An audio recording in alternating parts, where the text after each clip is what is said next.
Welcome students. जिला सम्मान परीक्षा 2024 की परीक्षाएं हैं वो 5 अप्रैल यानी आज से शुरू हो चुकी है। और आज ये हिंदी अनिवार्य का जो पेपर हुआ था कक्षा 9th का, वो मैं आपके लिए लेकर के आया हूँ। बहुत सारे जिले के अंदर जो पेपर है वो 6 अप्रैल यानी कल होने वाला है। तो उसके लिए ये पेपर बहुत ही महत्वपूर्ण है, क्योंकि बहुत सारे जिलों के अंदर यही पेपर हूब टू हूब दोबारा छप जाते हैं और बहुत सारे क्वेश्चंस आपको मिलते हैं। क्योंकि इंग्लिश के पेपर में भी ऐसा ही हुआ है, पिछले साल वाले बहुत सारे पेपर्स है वो हूब टू हूब आज छपे थे। तो जल्दी से मैं आपको इनका सॉल्यूशन करवा देता हूं। आप इसको वीडियो को देख लें और अपने दोस्तों तक इसको जरूर शेयर कर दें। साथ ही साथ चैनल को अभी तक सब्सक्राइब नहीं किया तो जरूर कर दें। और इसकी पीडीएफ प्राप्त करने के लिए आप टेलीग्राम ग्रुप ज्वाइन कर सकते हैं, जिसका लिंक डिस्क्रिप्शन में दिया गया है।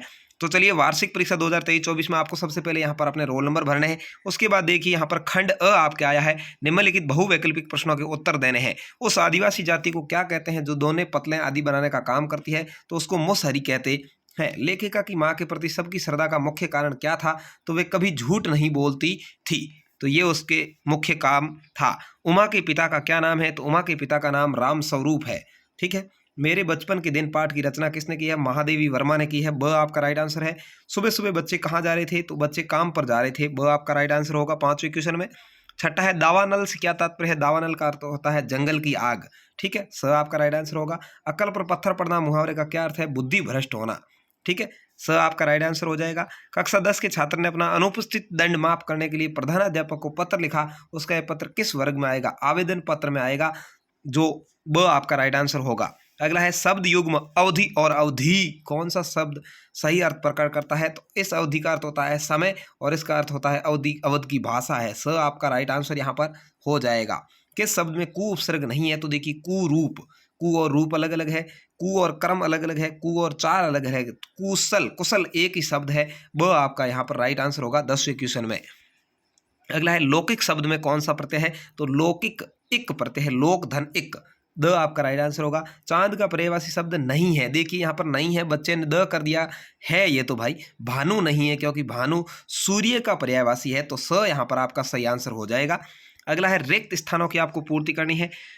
दूसरा क्वेश्चन आया है, 9 नंबर के हैं। 6 क्वेश्चन आए हैं डेड डेड नंबर के। ठीक है, नवाब साहिबा लेखिका की माँ को क्या कहते थे? तो वो चच्ची जान कहते थे। क्या कहते भाई? चच्ची जान कह करके पुकारते थे। तो यहाँ पर आपको चच्ची जान भर देना है इसमें। अगला है, क्या खाली जगह में गिर गई है सारी गेंदें? सारी गेंदें कहाँ गिर गई थी भाई? अंतरिक्ष में। किसमें? सारी गेंदें अंतरिक्ष में गिर गई है क्या? तो यहाँ दूसरे के अंदर आपके अंतरिक्ष आ जाएगा। ठीक है, यहाँ पर आपको अंतरिक्ष लिख देना है। अगला है, सालिम अली की आंखों पर उम्र भर क्या चढ़ा रहा? तो दूरबीन चढ़ा रहा। क्या रहा भाई? दूरबीन चढ़ा रहा। यहाँ पर आपको दूरबीन लिखना है। पीले पीले मीठे अमरूदों में अब लाल लाल क्या है भाई? चितियाँ पड़ी है, चितियाँ। यहाँ पर आपने पाठ में पढ़ा होगा, यहाँ इसका आंसर हो जाएगा आपके चितियाँ। ठीक है। अगला है, वृक्ष से पत्ता गिरता है वाक्य में कौन सा कारक है? तो इसके अंदर अपादान कारक है, यानी पंचमी विभक्ति होती है अपादान से अलग होने के योग में। ठीक है, तो अपादान कारक होगा। प्राचीन का विलोम शब्द क्या है? तो प्राचीन का विलोम शब्द होता है अर्वाचीन। क्या होता है? अर्वाचीन होता है। ये प्राचीन का विलोम शब्द होगा अर्वाचीन। ठीक है, तो इस तरह से आपको ये 6 जो ऑब्जेक्टिव टाइप या जो रिक्त स्थान आए हैं उनको करना है। उसके बाद देखिए, निम्नलिखित अपठित गद्यांश को पढ़कर प्रश्नों को उत्तर देने हैं। ये भी आपके जो किताब में से नहीं आया है, बाहर से ही आता है, अपठित गद्यांश से। देखिए 6 क्वेश्चन आए हैं डेड डेड नंबर के, 9 नंबर के होंगे। इसको आप अच्छे से पढ़िए। दूसरी ओर, लेखक मानव सभ्यता का निर्माता और संरक्षक होता है। लेखक के बारे में है, योद्धा नष्ट करता है, लेखक निर्माण करता है, वो विश्व को नए विचार देता है, उससे उन्नति का पथ प्रशस्त होता है। बड़ी बड़ी सामाजिक और राजनीतिक क्रांतियां कलम की शक्ति का प्रमाण है। योद्धा सौं पर खड़ा होकर यश का सृजन करता है, पर वह क्षणिक होता है। लेखक अपनी सृजन शक्ति द्वारा समाज का हितैषी बनकर यशस्वी होता है और उसकी कीर्ति सारे विश्व को ज्योत्सना के समान युगों युगों तक निर्मल शांति प्रदान करती है। इसको पढ़ने के बाद देखिए, उपयुक्त गद्यांश का उचित शीर्षक क्या होगा? कलम की ताकत। क्या होगा भाई? कलम की ताकत। ठीक है, इसका शीर्षक हो जाएगा कलम की ताकत। जिसने लिखा है बहुत ही सही है। गद्यांश का सारांश लिखना है तो लेखक के बारे में, कलम के बारे में आपको 2-3 लाइनें लिख देनी है। निर्माण एवं विश्व को नए विचार कौन देता है? तो नए विचार लेखक देता है। कौन देता है भाई? लेखक देता है। तीसरे के अंदर लेखक उत्तर हो जाएगा। बड़ी बड़ी सामाजिक और राजनीतिक क्रांतियां किसका प्रमाण है? तो यहाँ पर देखिए, यहाँ से आपको लिखना है बड़ी बड़ी सामाजिक और राजनीतिक क्रांतियां कलम की शक्ति का प्रमाण है। तो यह आपका उत्तर हो जाएगा चौथे का। उन्नति और सृजन का विलोम शब्द लिखना है। तो उन्नति का जो विलोम शब्द होता है वो होता है अवनति। क्या होता है भाई? अवनति होता है। और सृजन का विलोम शब्द होता है विनाश। क्या होता है? विनाश। ठीक है, यहाँ पर ये दोनों इसके विलोम शब्द हो जाएंगे। योद्धा कहाँ खड़ा होकर यश का सृजन करता है, तो यहाँ पर देखिए ये यहाँ से उत्तर है योद्धा शवों पर खड़ा होकर यश का सृजन करता है।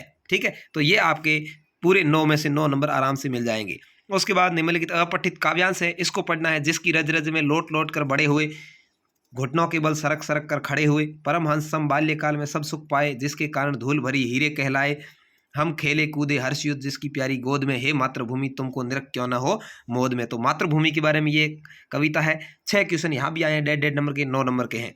उपयुक्त पद्यांश का उचित शीर्षक लिखना है, तो आप इसके बारे में लिख देंगे मातृभूमि। ठीक है, क्या है, मातृभूमि आपका उचित शीर्षक हो जाएगा।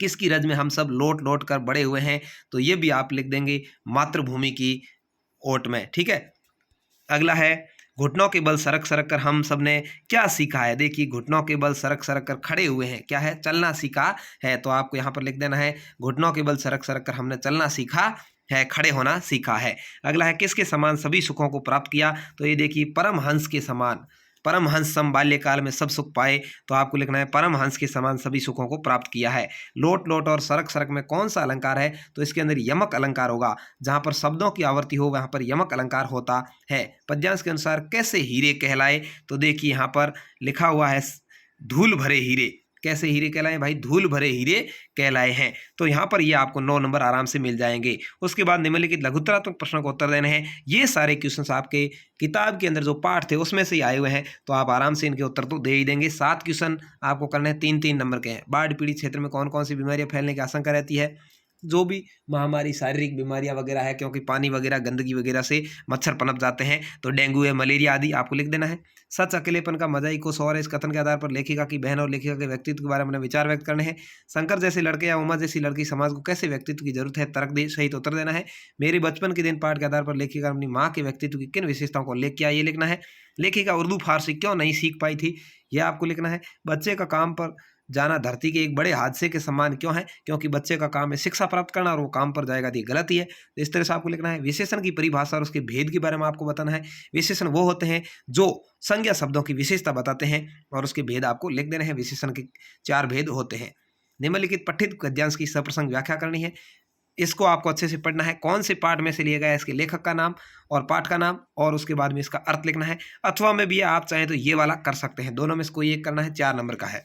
उसके बाद देखिए पठित पद्यांश भी आया है, इसकी भी सप्रसंग व्याख्या है, 4 नंबर का ये है। आप इसका या इसका दोनों में से किसी एक का कर सकते हैं, 4 नंबर का आपको मिल जाएगा। इसमें भी आप कौन से पाठ में से ये भी लिखना है। उसके बाद देखिए दीर्घ उत्तरात्मक प्रश्न आपको पूछे हैं, 2 सवाल है, 3-3 नंबर के, 6 नंबर के। आपके विचार से बच्चों को काम पर क्यों नहीं भेजा जाना चाहिए, बच्चे काम पर जा रहे हैं, पाठ के आधार पर लिखना है। अथवा में आप चाहें तो मैं गाए कविता वाला लिख सकते हैं। यहाँ 15 मैं उत्पन्न हुई तो मेरी बड़ी खातिर हुई, मुझे ये सब सहन नहीं पड़ा, अन्य लड़कियों को सहना पड़ता है। मेरे बचपन के दिन पाठ के आधार पर आपको लिखना है। उस समय लड़कियों की दशा क्या थी, लड़कियों के जन्म के समय में आज कैसी परिस्थितियां हैं। अथवा आप चाहे तो प्रेमचंद के फटे जूते वाला लिख सकते हैं। 16 महादेवी वर्मा हरिशंकर प्रसाई की जीवन परिचय के बारे में लिखना है, दोनों में से कोई एक।